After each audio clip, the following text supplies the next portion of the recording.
super bonfire.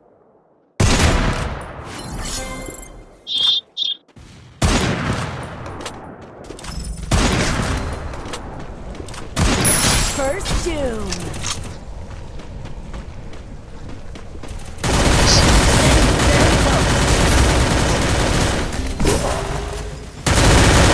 Double takedown.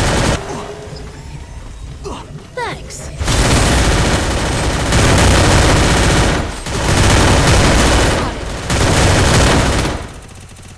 I placed a super bonfire.